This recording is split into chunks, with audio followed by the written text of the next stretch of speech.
नमस्कार दोस्तों, welcome back to वर्डस्फेयर पे आपका स्वागत है। Doval invites Putin to India, we will fight together against terror. जी हाँ, हमारे एनएसए हैं जो Doval confirm president Putin visit to India this month. जी हाँ, बहुत ही जल्द पुतिन आपको इंडिया में देखने को मिलेंगे। दोस्तों सोचना ज़रा, एक तरफ अमेरिका ने इंडिया पर सबसे बड़ा टैरिफ लगा दिया है और दूसरी तरफ अजीत डोवाल सीधे मॉस्को जाकर पुतिन को इंडिया आने का न्योता दे चुके हैं। क्या ये सिर्फ एक डिप्लोमेटिक विजिट थी या फिर इसके पीछे कोई बड़ी जियोपॉलिटिकल मास्टर स्ट्रोक्स छुपी हुई थी? आज हम डिटेल में समझेंगे डोवाल और पुतिन की मुलाकात में क्या क्या हुआ, टेररिज्म के खिलाफ ये गठबंधन कितना मजबूत हो सकता है और इससे अमेरिका, चाइना, पाकिस्तान सबको क्या सिग्नल गया है। अर्ली अगस्त 2025 में India NSA Ajit Doval Moscow पहुंचे हैं। वहां उन्होंने Russian presidents Vladimir Putin, top Russian officials से मुलाकात भी की। और यहाँ पे आप लोग देख सकते हैं डोवाल्स मीट रशियन के जो फर्स्ट प्राइम मिनिस्टर है, यहाँ पे prime minister discussed military technical ties. Various official से यहाँ पे मीटिंग्स हुई है और वहाँ से ऑफिशियल स्टेटमेंट्स के मुताबिक डोवाल ने पीएम नरेंद्र मोदी के तरफ से पुतिन को इंडिया आने का निमंत्रण दिया है, जिसे पुतिन ने एक्सेप्ट भी कर लिया है। टाइमिंग पर ज़रा ध्यान दीजिएगा।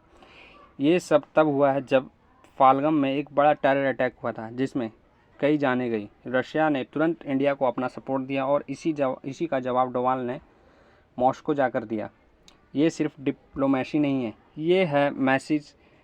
ये मैसेज है कि इंडिया और रशिया टेररिज्म के खिलाफ साथ खड़े हैं। मीटिंग्स में काउंटर टेररिज्म मेन एजेंडा था। डोवाल ने साफ कहा, इंडिया और रशिया दोनों टेररिज्म को ख़त्म करने के लिए इक्वली कमिटेड हैं। रशिया ने खुद ही एक्सपीरियंस देखा है, चाहे सीरिया हो और अब ग्लोबल टेरर नेटवर्क के खिलाफ ऑपरेशंस, ये दोनों देशों के लिए कॉमन ग्राउंड है। फाल्गम अटैक के बाद ये एक स्ट्रॉन्ग सिंबॉलिक मूव है, खासकर पाकिस्तान और उसके समर्थकों के लिए। पाकिस्तान के लिए एक दोहरा खतरा यह है कि इंडिया का रशिया के साथ डिपेंडिंग डिफेंस और इंटेलिजेंस कॉपरेशन। सोच के देखिए, अगर मॉस्को और न्यू दिल्ली इंटेलिजेंस शेयर करें तो कई टेररिस्ट नेटवर्क का एंड गेम शुरू हो सकता है। सिर्फ आतंकवाद ही नहीं, डोवाल पुतिन मीटिंग में मिलिट्री टेक्निकल कॉपरेशन, यहाँ पे आप लोग देख सकते हैं मिलिट्री टेक्निकल कॉपरेशन भी डिस्कस हुआ है।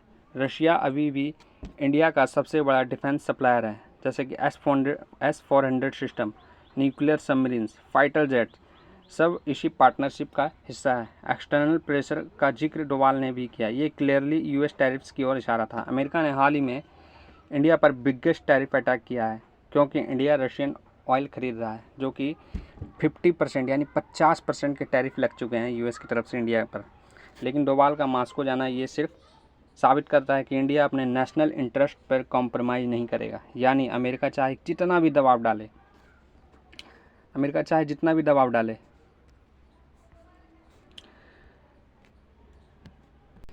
दिल्ली और मॉस्को एक्सिस इनैक्ट रहेंगे। अमेरिका के लिए ये सिग्नल है कि इंडिया सिर्फ वाशिंगटन के कैंप में नहीं है, इंडिया स्ट्रेटजिक ऑटोनॉमी मेंटेन करेगा। चाइना के लिए ये रिमाइंडर है, इंडिया और रशिया का डिफेंस टाइप उनके गेम प्लान्स को काउंटर कर सकता है। पाकिस्तान के लिए ये वार्निंग है, टेररिज्म के खिलाफ ग्लोबल अलायंस बन रहे, इस बार उन्हें रशिया जैसे हैवी वेटेड कंट्री भी अपोज करेंगे। रशिया के लिए इंडिया का एक ऐसा पार्टनर है जिस पर वेस्ट का प्रेशर का कोई असर नहीं होता है। जियोपॉलिटिक्स में ऐसे मूव सिर्फ इमीडिएट गेंस के लिए नहीं होते, ये आने वाले सालों के लिए स्ट्रेटजी सेट करते हैं।